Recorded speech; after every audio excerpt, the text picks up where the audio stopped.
Good evening, শুভ সন্ধ্যা and welcome to 5 minute school. 5 minute স্কুলের আজকের ক্লাসে প্রত্যেককে স্বাগত জানাই। চাকরির পরীক্ষার জন্য সায়েন্স হচ্ছে খুব ইম্পর্ট্যান্ট একটা জায়গা, আবার অবহেলিত একটা জায়গাও বটে। কারণ বেসিক্যালি চাকরির পরীক্ষার জন্য আমরা জেনারেল সায়েন্স খুব একটা পড়ি না, মনে করি স্টেজে মেকআপ হয়ে যাবে, কিন্তু স্টেজে মেকআপ তো আর কিছু হয় না, আমরা অতটা প্রতিভাশালীও নয়। স্টেজে মেকআপ দেওয়ার মতো প্রতিভা থাকলে আমরা আজকে চাকরির পরীক্ষার প্রিপারেশন নিতাম না, অন্য কিছু করতাম, বুঝলে? কাজে জেনারেল সায়েন্সটা সব থেকে গুরুত্বের সঙ্গে, মানে বলে না উইথ অ্যাটমোস্ট প্রায়োরিটি, যদি আমরা পড়াশুনো না করি এই জায়গাটা আমাকে ডোবাবে। সেখানে কিন্তু উদিত নারায়ণের সেই ডুবে ডুবে গান গাইলেও আর কিছু হবে না। আর সেই জেনারেল সায়েন্সের আমাদের একটা সিরিজ চলছে, এই সিরিজে আজকে আমরা পড়ব কোষ, জীবনের গঠনগত একক। তোমরা প্লিজ লিঙ্কটা একটু শেয়ার করে দাও। আর আমরা ঠিক ততটুকুই পড়ব চাকরির পরীক্ষার জন্য যতটুকু দরকার। Make sure I am clearly audible.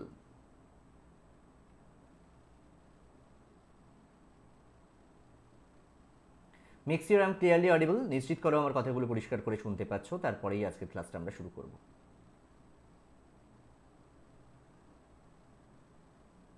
আমার কথাগুলো কি পরিষ্কার করে শোনা যাচ্ছে?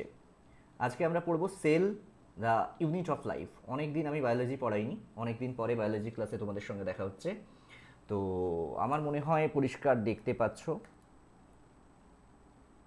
সরি, ওকে,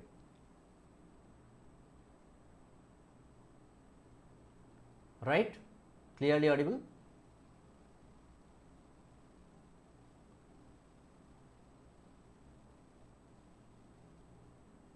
এক মিনিট অপেক্ষা করব, আমরা 1 মিনিট অপেক্ষা করব, তারপরে এই ক্লাসটা শুরু করব। ইউপিএসসি কভার করব।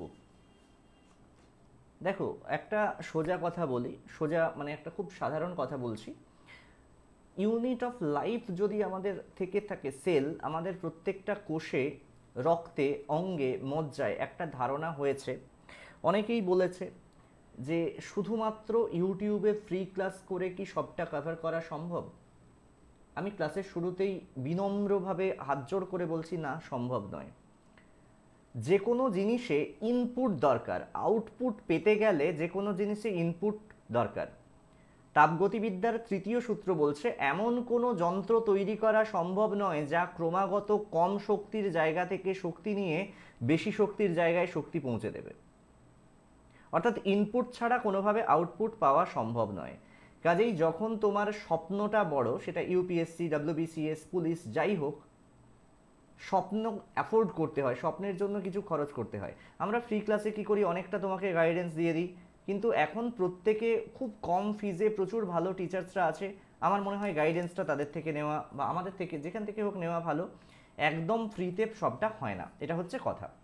যাই হোক, জেনারেল সায়েন্সে আমরা যাই। জেনারেল সায়েন্সে cell, the unit of life, এটা আজকে আমরা পড়ব, ঠিক আছে? প্রশ্ন হচ্ছে, কোষ আমরা কাকে বলি? জীবদেহের গঠনগত ও কার্যগত একককে কোষ বলি। ছোটবেলা থেকে আমরা পড়ে এসেছি যে একটা জীব থাকবে, সেই জীবের দেহের গঠন এবং কার্যগত যে একক, সেটাকে আমরা বলবো কোষ।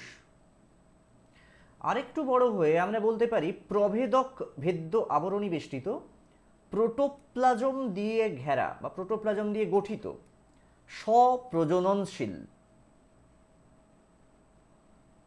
জীবদেহের গঠনগত এবং কার্যগত বা জৈব ক্রিয়ামূলক একককে বলি কোষ। কোষ সংক্রান্ত বিদ্যাকে বলা হয় সাইটোলজি। সাইটোলজি সাইটোলজি বলে সাইটোলজি রিপোর্ট, যেখানে আরবিসিটিসি রিপোর্ট দেয়, বলে না সাইটোলজি রিপোর্ট। ল্যাবরেটরিতে দেখবে অনেক রকম microbiology report, pathology report, cytology report, histopathology report, এরকম রিপোর্ট সব আলাদা আলাদা হয়। ইমিউনো হিস্ট্রি কেমিস্ট্রি রিপোর্ট, এরকম রিপোর্টগুলো আলাদা আলাদা হয়। এটাকে বলা হয় সাইটোলজি। কোষ সংক্রান্ত বিদ্যাকে বলা হয় সাইটোলজি। পৃথিবীতে প্রচুর রকমের কোষ আছে, আমাদের শরীরেও নানা রকমের কোষ আছে। পৃথিবীতে যত কোষ দেখতে পাই তাদের মধ্যে সব থেকে ছোটটির নাম হচ্ছে mycoplasma gallisepticum. Mycoplasma gallisepticum. You will be amaze to know that উট পাখির ডিম সেটা আকারে যত বড়, সেটা কিন্তু একটা মাত্র কোষ, সেটি হচ্ছে বৃহত্তম প্রাণীকোষ। দীর্ঘতম প্রাণীকোষ হচ্ছে নিউরন। নিউরন মানে আমাদের নার্ভ কোষ, ঠিক আছে, নিউরন। দীর্ঘতম উদ্ভিদ কোষ হচ্ছে র্যামি নামক গাছের ছাল। একটা প্রাণীকোষ যেটা কখনো বিভাজিত হয় না, অর্থাৎ সেই প্রাণীকোষটা প্রথমে ছোটবেলাতেও যা থাকে বড় ওই বিভাজিতটিত হয় না, সেটার নাম নিউরন। নিউক্লিয়াসের গঠনের ভিত্তিতে কোষকে আমরা তিনটি ভাগে ভাগ করতে পারি। একটি হচ্ছে প্রোক্যারিওটিক, একটি হচ্ছে মেসোক্যারিওটিক, আর একটি হচ্ছে ইউক্যারিওটিক। এই জায়গাটা একটু খেয়াল করো। প্রো মানে পূর্বে, ক্যারিওটিক প্রো ক্যারিওসিসের আগে, ক্যারিওসিসের আগে, ক্যারিওটিক সিচুয়েশনের আগে, প্রোক্যারিওটিক আদি আগে, মেসো মাঝে, ইউ পরে। প্রোক্যারিওটিক মানে সেই সব কোষ, প্রাচীন কোষ, প্রাচীন কোষ যেখানে আদর্শ বা সংগঠিত নিউক্লিয়াস নেই। নিউক্লিয়াসটা কি? নিউক্লিয়াসকে আমরা বলি কোষের মাথা, মস্তিষ্ক, ব্রেইন অফ সেল। সেরকম ব্রেন নেই, মাথা টাথা তৈরি হয়নি, কোষের নিউক্লিয়াস নেই। পর্দা ঘেরা কোষ অঙ্গাণু থাকবে না সেখানে, ক্রোমোজোম গঠিত হয় না। এদেরকে বলা হয় আদি কোষ বা প্রোক্যারিওটিক সেল। প্রো মানে আমরা যেটা বলি আলট্রা প্রো, প্রো মানে আগে, প্রো মানে এগিয়ে থাকা নয়, পূর্বে বা আগে। বৈশিষ্ট্য কি? প্রোক্যারিওটিক কোষে সুগঠিত নিউক্লিয়াস থাকে না, নিউক্লিয়াস গঠিত হয় না, সুগঠিত নিউক্লিয়াস থাকে না। কোষে কোনো পর্দা ঘেরা কোষ অঙ্গাণু থাকে না। কোষ প্রাচীরের মুখ্য উপাদানের নাম হচ্ছে মিউকোপেপটাইড। মিউকোপেপটাইড নামে বন্ধনী, যেটাকে আমরা বলি পেপটাইডোগ্লাইকন। পেপটাইডোগ্লাইকন। কোষে কোনো হিস্টোন জাতীয় প্রোটিন থাকে না। এই হিস্টোন খুব ইম্পর্টেন্ট, হিস্টোন জাতীয় ক্ষারীয় প্রোটিন থাকে না। এবার আমরা যদি উদাহরণ দেখি, দেখো ব্যাকটেরিয়া, নীলাভ সবুজ শৈবাল, মাইকোপ্লাজমা কিংবা নিম্ন শ্রেণীর জীব, নিম্ন শ্রেণীর জীব। মেসোক্যারিওটিক কি? এখানে নিউক্লিয়াস আস্তে আস্তে করে সংগঠিত হচ্ছে, আমরা আস্তে আস্তে করে উন্নত থেকে উন্নততর সভ্যতার দিকে এগিয়ে যাই, ঠিক আছে। আগে মন চুরি করতাম, এখন চাল চুরি করি। খেয়াল করো, আগে লোকের মন চুরি করতো, এখন চাল চুরি করে, কয়লা চুরি করে। উন্নত থেকে উন্নততর সভ্যতার দিকে এগিয়ে যাচ্ছি। তাহলে নিউক্লিয়াস হচ্ছে সংগঠিত, আবরণী বেষ্টিত। আগেরটা আবরণী বেষ্টিত, সংগঠিত নিউক্লিয়াস ছিল না। ক্রোমোজোম থাকে যেটা কেবল আম্লিক প্রোটিন দ্বারা গঠিত হয়। কোষ বিভাজন অ্যামাইটোটিক। এবার এই অ্যামাইটোসিস, অ্যামাইটোটিক এগুলো কি, এগুলোতে আলোচনা করবো আমরা কোষ বিভাজন পড়ানোর সময়। কোষ বিভাজনের স্থির দশায় ক্রোমোজোমগুলি কুণ্ডলীকৃত অবস্থায় থাকে, স্পিন্ডল আকারে থাকে, স্পিন্ডল। রাইবোজোমের প্রকৃতি হচ্ছে 80S।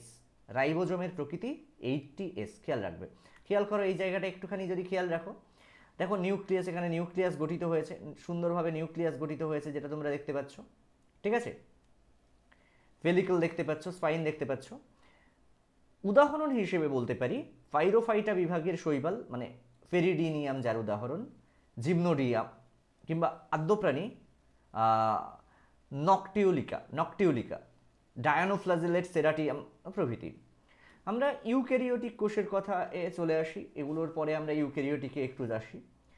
ইউক্যারিওটিক মানে সুন্দরভাবে গঠিত হয়ে গেছে এমন কোষ, আদর্শ কোষ হয়ে গেছে, সুন্দরভাবে গঠিত হয়েছে। নিউক্লিয়াস এখানে সংগঠিত। নিউক্লিয়াসের ভেতরে কি আছে সেটাও আমরা দেখতে পাচ্ছি। নিউক্লিয়াসে নিউক্লিয় পর্দা রয়েছে, নিউক্লিয় প্লাজম রয়েছে, নিউক্লিয় লাস রয়েছে এবং নিউক্লিয় জালক বা নিউক্লিয় মেমব্রেন রয়েছে।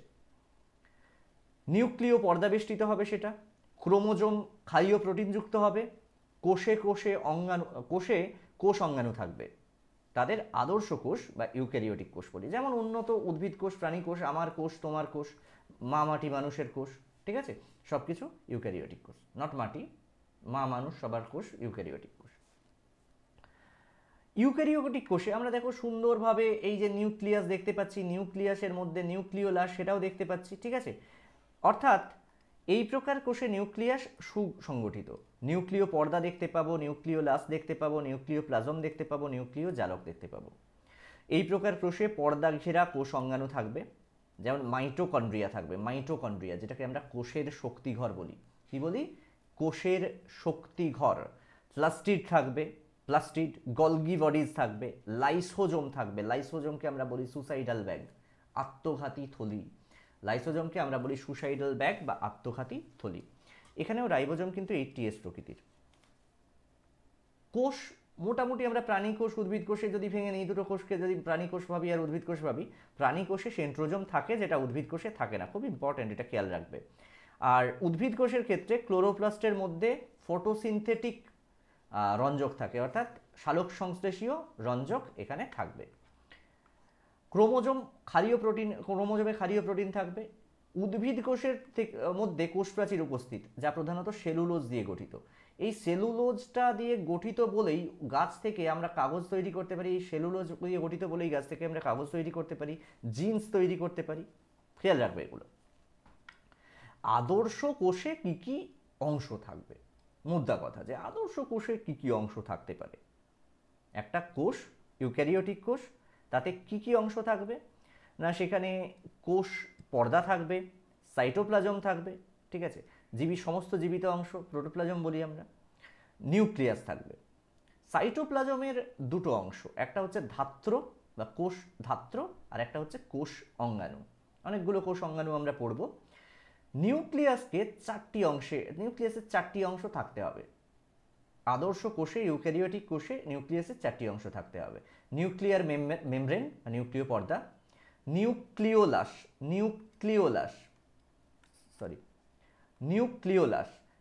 নিউক্লিওপ্লাজম এবং নিউক্লিওলাস। আমি বলছি কোষ প্রাচীরের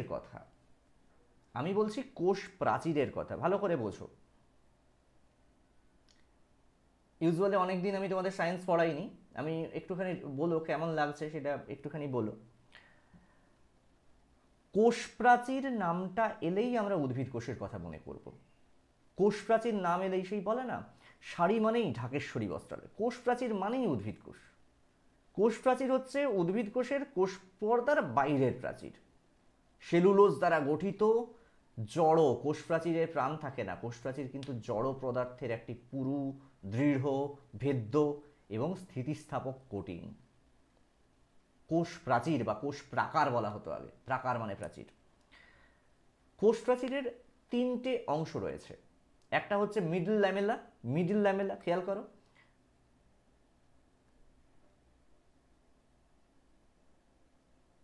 আচ্ছা ঠিক আছে, দেখে নিচ্ছি। আচ্ছা, একটা হচ্ছে মিডল ল্যামেলা, এই হচ্ছে মিডল ল্যামেলা, খেয়াল করো, বা মধ্যপর্দা।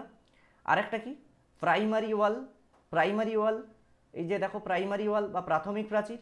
আর একটা হচ্ছে সেকেন্ডারি ওয়াল বা গৌণ প্রাচীর, ঠিক আছে। মধ্যপর্দা বা ল্যামেলা কি, মিডল ল্যামেলা কি, ঠিক আছে। মধ্যপর্দা বা মিডল ল্যামেলা কি, খুবই উদ্ভিদ কলার সন্নিহিত দুটো কোষ থাকবে। একটা তো কোষ নয় রে বাবা, এরকম এই কোষটাকে যেটা তোমরা এরকম দেখছো, এটাও এরকম কোষ আছে, এরাও এরকম কোষ রয়েছে।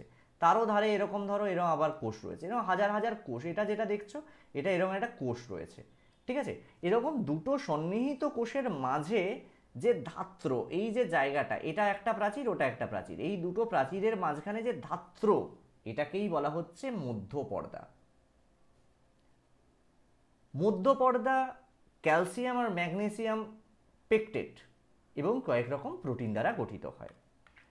আমরা মধ্যপর্দার দুপাশে যে প্রাচীর গঠিত হবে, প্রথম যে প্রাচীর, সেটাকে বলবো প্রাথমিক প্রাচীর। আমি একটুখানি বলে দিই, এখানে দেখো খেয়াল করো, এই যে মধ্যপর্দার দুপাশে এইটা হচ্ছে প্রাইমারি প্রাচীর, আর ভেতরের দিকেরটা হচ্ছে সেকেন্ডারি প্রাচীর, ঠিক আছে। দুটো আলাদা আলাদা প্রাচীর, যদিও দুটোকে সেপারেট করা খুবই মুশকিল। প্রাথমিক কোষ প্রাচীরের ভিতরের দিকে প্লাজমা পর্দার বাইরে যে প্রাচীর গঠিত হবে, তাকে বলবো গৌণ প্রাচীর। প্রাচীরটি পুরু, শক্ত এবং ভেদ্য। প্রাচীরটি সেলুলোজ, হেমিসেলুলোজ, লিগনিন প্রভৃতি উপাদান সহযোগে গঠিত হয়। কাজ কি? কোষ প্রাচীর কি এমনি এমনি থাকবে? কোনো বিনা কাজে কোনো কিছু হয় না। প্রত্যেকটা জিনিসের কিছু না কিছু ফাংশন থাকে। কোষ প্রাচীর আছে, তুমি বলছো না এমনি এমনি আছে, ওর কোনো ফাংশন নেই, তা হতে পারে না। কোষ প্রাচীর কোষের প্রোটোপ্লাজম এবং প্লাজমা পর্দাকে বাইরের আঘাত থেকে রক্ষা করে। কোষ প্রাচীর কোষকে যান্ত্রিক শক্তি প্রদান করে এবং ভেদ্য কোষ প্রাচীর পাশাপাশি দুটি কোষের মধ্যে জল এবং খনিজ পদার্থের আদান প্রদানে সাহায্য করে। কোষ প্রাচীরের পরে, কোষ প্রাচীরের ভেতরের দিকে, উদ্ভিদ কোষে হলে কোষ প্রাচীরের ভেতরে, প্রাণী কোষে হলে এটা কোষের সর্ববহিস্থ স্তর। প্রতিটি সজীব কোষ, উদ্ভিদ প্রাণী সব কোষের মধ্যেই থাকবে কোষ পর্দা। প্রতিটি সজীব কোষের প্রোটোপ্লাজমের বাইরের দিকে যে অতি সূক্ষ্ম স্থিতিস্থাপক প্রভেদক ভেদ্য এবং লাইপোপ্রোটিন মানে লিপিড প্রোটিন নির্মিত ত্রিস্তরীয় সজীব আবরণ দিয়ে ঢাকা থাকে, তাকে বলা হয় কোষ পর্দা। কোষ পর্দার তিনটে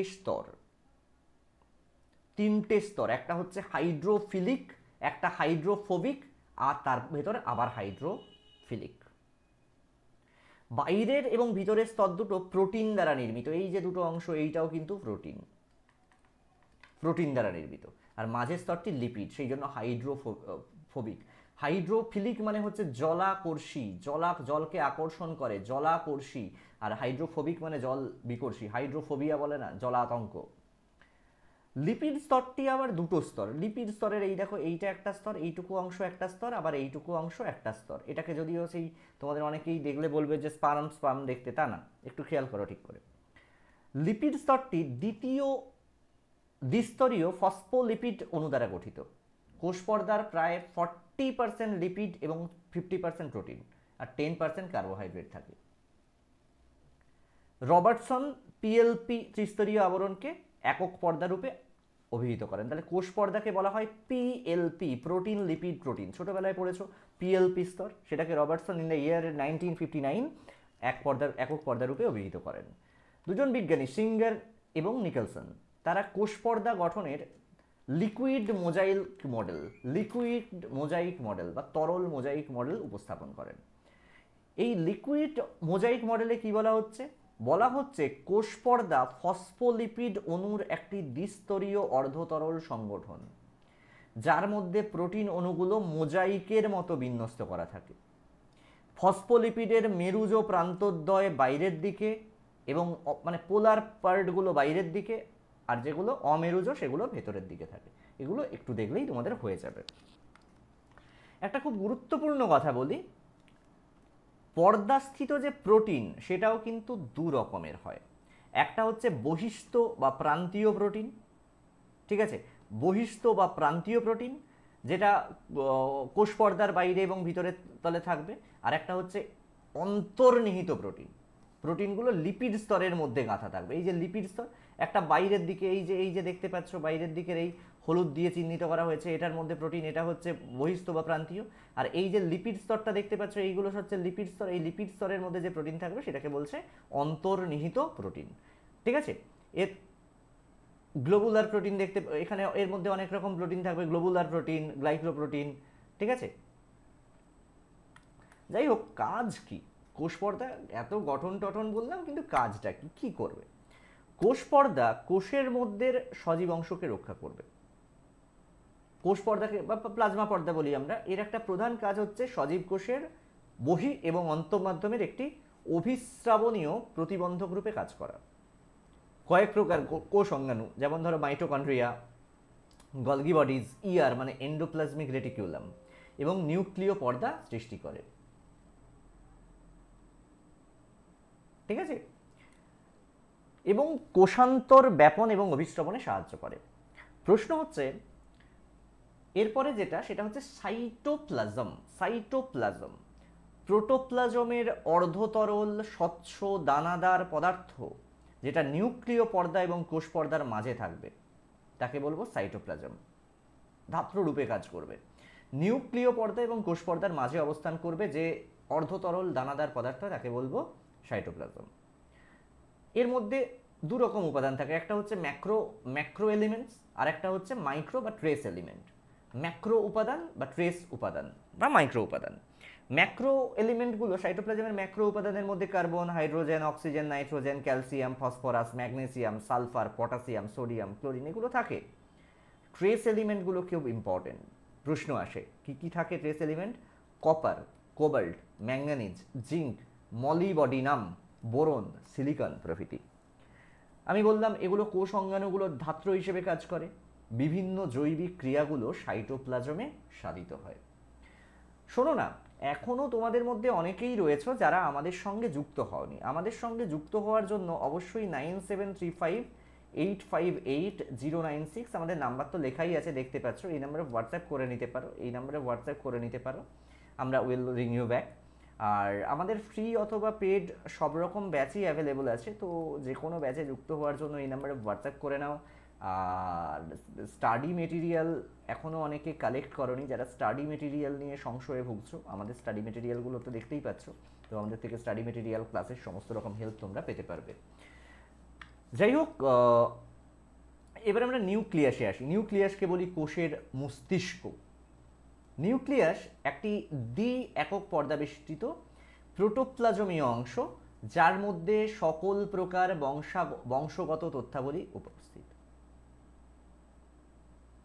এবার বলবে মোনালিসা, বলবে কি উচ্চ বংশ, ঠিক আছে, কি উচ্চ বংশ, এই যে পলিশ, এই বংশগত সব তথ্যাবলী নিউক্লিয়াসের মধ্যে থাকবে, নিউক্লিয়াসের মধ্যে ইনস্টল করে দেওয়া থাকে। রবার্ট ব্রাউন প্রথম নিউক্লিয়াস আবিষ্কার করলেন। আদর্শ নিউক্লিয়াসের 4টি অংশ: নিউক্লিয় মেমব্রেন, ঠিক আছে, নিউক্লিয় মেমব্রেন, দেখো নিউক্লিয়ার এনভেলাপ বলা হয়, নিউক্লিয় পর্দা। তারপর নিউক্লিওলাস, নিউক্লিওলাস, নিউক্লিয় জালিকা, ঠিক আছে, আর নিউক্লিওপ্লাজম। নিউক্লিওপ্লাজম দেখতে পাচ্ছ, আর ক্রোমাটিন জালিকা দেখতে পাচ্ছ। আর কি হচ্ছে, মাঝে এরকম ছিদ্র থাকে যেটাকে নিউক্লিয়ার পোর বলা হয়। নিউক্লিয় মেমব্রেন হচ্ছে নিউক্লিয়াসকে বেষ্টন করে থাকা একটি দ্বিপর্দা বিশিষ্ট বা দ্বি একক পর্দা বিশিষ্ট প্রোটিন। বেসিক্যালি এটি লাইপোপ্রোটিন নির্মিত, বেসিক্যালি এটি লাইপোপ্রোটিন নির্মিত। এটার উভয় পর্দার মাঝে যেটা থাকে, এই জায়গাটা একটুখানি দেখো, দুটো যে পর্দা, এই পর্দার মাঝের অংশে থাকে পেরিনিউক্লিয়াস সিস্টার্নি, পেরিনিউক্লিয়াস সিস্টার্নি, আর অসংখ্য ছিদ্র থাকে, তাদের বলি নিউক্লিয় ছিদ্র বা নিউক্লিয়ার পোর। এরা নিউক্লিয়াসের আকৃতি প্রদান করে, নাহলে নিউক্লিয়াস থ্যাপসা ট্যাপসা ঝ্যাপসা যেরকম খুশি হয়ে যেত, একটা আকৃতি প্রদান করছে এবং নিউক্লিয়াসের মাঝের অংশকে রক্ষা করে। আমি যদি নিউক্লিওলাসের কথা বলি, এটা নিউক্লিয়াস মধ্যস্থ ঘন গোলাকার অংশ, যেটা রাইবোজোমাল আরএনএ এবং প্রোটিন সংশ্লেষের প্রধান স্থান। আমি বলছি নিউক্লিওপ্লাজম। নিউক্লিওপ্লাজম কি না, নিউক্লিয় পর্দা এবং নিউক্লিওলাসের মধ্যবর্তী স্থানে স্থানে যে স্বচ্ছ অর্ধতরল কোলোয়েডীয় তরল থাকে, তাকে বলা হচ্ছে নিউক্লিওপ্লাজম বা ক্যারিওলিম্ব। দুটো কিন্তু একই, ক্যারিওলিম্ব বা নিউক্লিওপ্লাজম। তোমাদের অনেকের প্রশ্ন হতে পারে কোলোয়েড কাকে বলে, কোলোয়েড কাকে বলে। দ্রবণে কণার আকৃতি অনুযায়ী আমরা কিছু দ্রবণকে কোলোয়েড বলি। আমরা যখন কেমিস্ট্রি পড়াবো তখন কোলোয়েড সলিউশন পড়াবো। এই যে নিউক্লিয় রস, তার মধ্যে ক্রোমাটিন জালক থাকে এবং নিউক্লিওলাস এরা ফ্লোট করে, ভাসমান অবস্থায় থাকে। নিউক্লিওপ্লাজমে থাকে DNA, RNA, phosphoprotein, histone, various enzymes, নানা রকম উৎসেচক এবং নানা রকম খনিজ লবণ, যেমন sodium, calcium, phosphorus, magnesium, potassium, এগুলো। এটি নিউক্লিয়াসের ধাত্র রূপে কাজ করে, যার মধ্যে নিউক্লিয়াসের ক্রোমাটিন সূত্র এবং অন্যান্য অংশ থাকে। Thank you Poulami, thank you. যদি এখনও আমাদের সঙ্গে যুক্ত না হও, কিন্তু যুক্ত হয়ে যাও হোয়াটসঅ্যাপ গ্রুপে। এবার প্রশ্ন হচ্ছে নিউক্লিয়ার রেটিকুলাম কাকে বলবো, নিউক্লিয় জালিকা। আমি ছবিটা একটু আগে দেখাচ্ছি, পেঁচানো পেঁচানো পেঁচানো পেঁচানো যে অংশগুলো থাকে তাদের আমরা বলি, পেঁচানো সূত্রাকার অংশ, তাদের বলি ক্রোমাটিন সূত্র। এই ক্রোমাটিন সূত্রগুলো নিউক্লিক অ্যাসিড এবং প্রোটিন দ্বারা গঠিত। দু ধরনের nucleic acid, deoxyribo nucleic acid বা ডিএনএ, আর রাইবো নিউক্লিক অ্যাসিড বা আরএনএ। আমরা জানি ডিএনএর 4টে বেস আছে, আরএনএর 4টে বেস আছে, অ্যাডিনোসিন, গুয়ানিন, সাইটোসিন, ইউরাসিল, জানো তোমরা প্রত্যেকে, ঠিক আছে। এবার কোষের ইন্টারফেস দশায় ক্রোমাটিন সূত্রগুলো পরস্পরের সঙ্গে যুক্ত হয়ে যাবে। কোষের ইন্টারফেস দশায় না, কোষ বিভাজনের ইন্টারফেস দশায় ক্রোমাটিন সূত্রগুলো পরস্পরের, কোষ বিভাজনের অনেকগুলো দশা আছে, প্রোফেজ, মেটাফেজ, ইন্টারফেজ, সেই ইন্টারফেস দশায় কোষ বিভাজন পড়ানোর সময় পড়াবো। ক্রোমাটিন সূত্রগুলো পরস্পরের সঙ্গে যুক্ত হয়ে যাবে, হয়ে একটা জালক তৈরি করবে এবং সমস্ত নিউক্লিয় প্লাজমের মধ্যে ছড়িয়ে পড়বে। কিন্তু বিভাজন দশার সময় এগুলো কুণ্ডলীকৃত হয়ে সুস্পষ্ট ক্রোমোজোমের রূপ ধারণ করবে। নিউক্লিয়াসের কাজ কি, নিউক্লিয়াস থাকার দরকার কি? নিউক্লিয়াস একটি আদর্শ কোষের প্রয়োজনীয় এবং ইন্টিগ্রাল পার্ট, সংযোজক অংশ, যা কোষের বিপাকীয় ক্রিয়াগুলো নিয়ন্ত্রণ করবে। নিউক্লিয়াস কোষের জেনেটিক পদার্থ, যেমন ডিএনএ কোষ থেকে কোষে, জীব থেকে জীবে বংশগত বৈশিষ্ট্যাবলী গ্রহণ করে। ঠিক আছে, নিউক্লিয়াস আরএনএ ও প্রোটিন সংশ্লেষে বিশেষ ভূমিকা পালন করে। নিউক্লিয়াস কোষ বিভাজনে বিশেষ গুরুত্বপূর্ণ ভূমিকা পালন করে। প্রশ্ন হচ্ছে মাইটোকন্ড্রিয়া কি? মাইটোকন্ড্রিয়া আমরা বলি কোষের শক্তিঘর, তাই তো? মাইটোকন্ড্রিয়া এটা দেখতে কেমন কেমন বাক্কল বাক্কল লাগছে না? এরকম লাগছে। মাইটোকন্ড্রিয়া দুটো একক পর্দা বেষ্টিত থাকে। ঠিক আছে, দুটো একক পর্দা। বাইরেরটাকে বলি এই দেখো এই অংশ আউটার মেমব্রেন, ভেতরেরটাকে বলি ইনার মেমব্রেন। দুটোর মাঝের যে এই হলুদ অংশটা দেখতে পাচ্ছ এটাকে বলি পেরিমাইটোকন্ড্রিয়াল স্পেস। পেরিমাইটোকন্ড্রিয়াল স্পেস। অন্তঃপর্দা বেষ্টিত গহ্বরে ধাত্র বা ম্যাট্রিক্স থাকে। ভালো করে বুঝবে, ধাত্র ইংরেজি কিন্তু ম্যাট্রিক্স, অনেক সময় ভুল করে দিয়ে আসো তোমরা। সেই সিনেমায় বলে না এ তো ম্যাট্রিক্স মেথা না, কোথায় এটা বলছিল, সিনেমাটার নাম কি যেন? যাই হোক, এই ধাত্রে বিভিন্ন প্রকার প্রোটিন মলিকিউল থাকে, প্রোটিন দানা থাকে, রাইবোজোম দানা, ডিএনএ, আরএনএ প্রভৃতি থাকে। মাইটোকন্ড্রিয়ার বহিঃপর্দার গায়ে বহিস্থ দানা বা পার্সনস অধ একক থাকে। অন্তঃপর্দাটি ভাঁজ বিশিষ্ট। প্রতিটি আঙুলের মতো ভাঁজকে বলা হয় ক্রিস্টি। ক্রিস্টি, ঠিক আছে? এই যে ক্রিস্টির ছবিটা দেখো, এখানে ক্রিস্টি দেওয়া আছে, আঙুলের মতো যে ভাঁজগুলো আছে তাদেরকে বলা হয় ক্রিস্টি। আর অন্তঃপর্দার গায়ে টেনিসের রকেট সদৃশ যে দানাগুলো থাকে তাদের বলা হয় অক্সিজোম বা F0F1 দানা।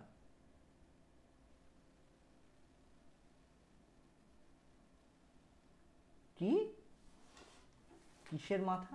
কি একটা সিনেমা ছিল, সে বলছে না এ তো ম্যাট্রিক্স মেথা, শাহরুখ খানের সিনেমা, শাহরুখ খান অ্যান্ড সুস্মিতা সেন। যাই হোক, চলো মাইটোকন্ড্রিয়ার কাজ পড়ি।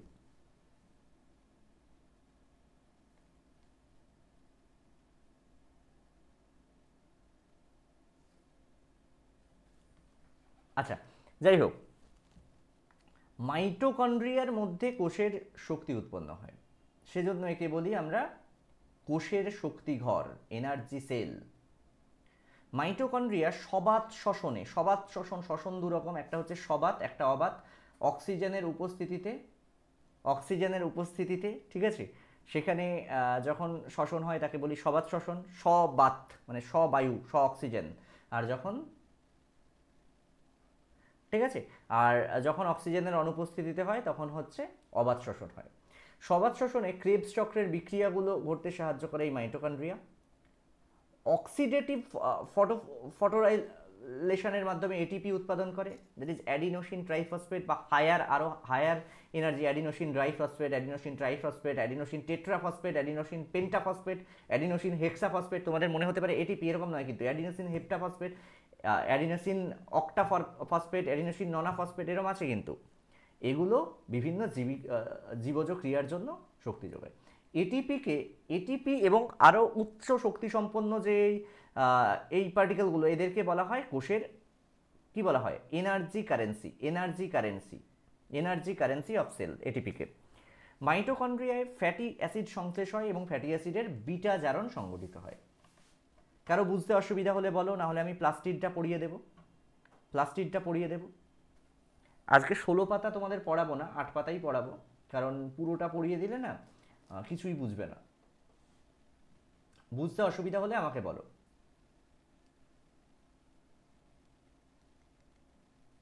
ক্লিয়ার কি ক্লিয়ার নয়? এবার আমরা প্লাস্টিড পড়ব। প্লাস্টিড হচ্ছে, প্লাস্টিড নাম শুনলেই আমরা উদ্ভিদ কোষের কথা ভাববো, কারণ এখানে হয় রঞ্জক থাকবে অথবা রঞ্জক থাকবে না। হয় রঞ্জক থাকবে, আরে আমি তো নিজে কোনোদিন মুভি দেখিনি, you will be amazed to know that. আমি তো শর্টস দেখি, মুভি দেখে কে শিখেছে ওগুলো? যাই হোক, প্লাস্টিড হচ্ছে আদর্শ কোষের সাইটোপ্লাজমে অবস্থিত দ্বিস্তরীয় বা দ্বি একক পর্দাবেষ্টিত বিভিন্ন আকৃতি বিশিষ্ট রঞ্জক পদার্থযুক্ত কিংবা রঞ্জকবিহীন অঙ্গাণু। হেকেল ইন দ্য ইয়ার 1866 প্রথম প্লাস্টিড নাম দেন। প্লাস্টিড 3 ধরনের, ঠিক আছে? প্লাস্টিড 3 ধরনের। একটা হচ্ছে ক্রোমোপ্লাস্ট, ক্রোমোপ্লাস্ট বা রঙিন প্লাস্টিড, ক্লোরোপ্লাস্ট বা সবুজ প্লাস্টিড, লিউকোপ্লাস্ট বা বর্ণহীন প্লাস্টিড, বর্ণহীন প্লাস্টিড। এবার প্লাস্টিডকে আমরা যদি ভাগ করি, দেখো প্লাস্টিড প্রকৃতপক্ষে either coloured or colourless. Colourless হলে তাকে আমরা বলি লিউকোপ্লাস্ট, কালারফুল হলে তাকে আমরা ক্রোমোপ্লাস্ট বলতে পারি অথবা chloroplast. Chloroplast obviously green in colour. এবার দেখো কালারলেস বা লিউকোপ্লাস্ট এটা দু রকম হতে পারে, একটা হচ্ছে amyloplast made of carbohydrates and একটা হচ্ছে elaioplast, elaioplast, that is oils and fats. Chromoplast সেটা বিভিন্ন রঙের হতে পারে, যেমন রেডোপ্লাস্ট লাল রঙের হয়, রোডোপ্লাস্ট লাল রঙের হয়, বিভিন্ন গাছগুলো হয় রঙিন পাতাবাহার গাছ যেখানে রোডোপ্লাস্ট দেখতে পাই। একটা আমরা পাই ফিওপ্লাস্ট ব্রাউন কালারের, জ্যান্থোপ্লাস্ট ইয়েলো কালারের, ক্যারাটিনোপ্লাস্ট অরেঞ্জ কালারের, এরকম অনেক রকম প্লাস্টিড আমরা দেখতে পারি। আমরা ক্রোমোপ্লাস্ট কোথায় দেখব না, উদ্ভিদ কোষে সবুজ রঞ্জক পদার্থ ছাড়া অন্য রঞ্জক পদার্থযুক্ত প্লাস্টিডদের বলবো ক্রোমোপ্লাস্ট। এরা উদ্ভিদের বিভিন্ন অংশের গঠন, ফুলের পরাগযোগ ও ফলের বিস্তারে সাহায্য করে। ক্লোরোপ্লাস্ট হচ্ছে সবুজ প্লাস্টিড। আদর্শ ক্লোরোপ্লাস্ট উপবৃত্তাকার হবে এবং দ্বি একক পর্দা বেষ্টিত হবে এবং উভয় পর্দার মাঝে স্থানকে আমরা বলবো পেরিস্টিডিয়াল, পেরিপ্লাস্টিডিয়াল স্থান। অন্তঃপর্দা বেষ্টিত গহ্বরে যে তরল থাকবে তাকে বলবো স্ট্রোমা বা ধাত্র।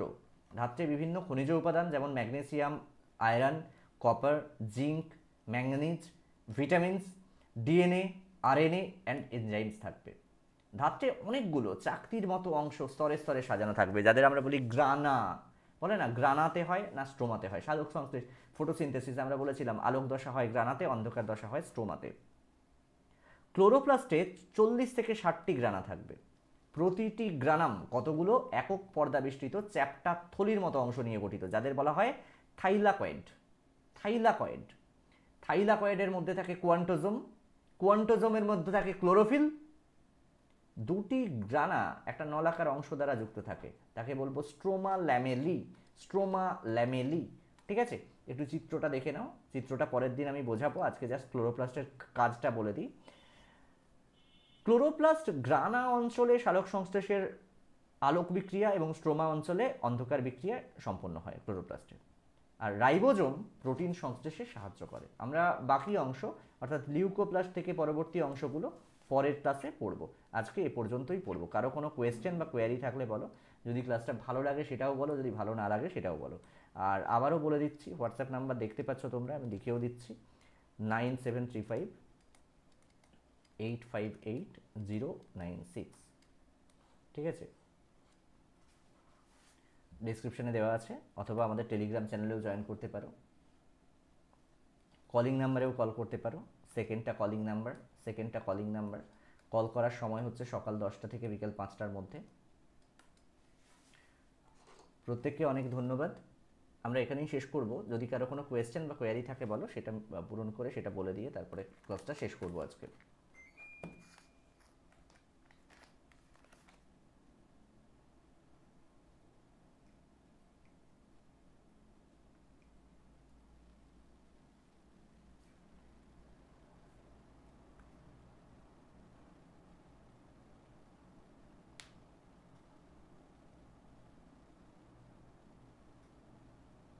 রাইট, ঠিক আছে, কারো অসুবিধা নেই তো? তাহলে এখানেই শেষ করছি। শুভরাত্রি। শিলিগুড়ি থেকে ওয়েলকাম। শিলিগুড়ি থেকে আমাদের অনেক বন্ধুরা রয়েছে, অনেকেই রয়েছে। প্রত্যেককে অনেক ধন্যবাদ।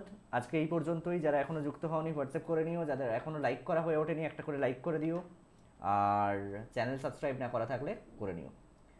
হ্যাঁ একদম, এটা কলকাতাই। থ্যাংক ইউ অল, ধন্যবাদ। এখানেই শেষ করছি, ধন্যবাদ।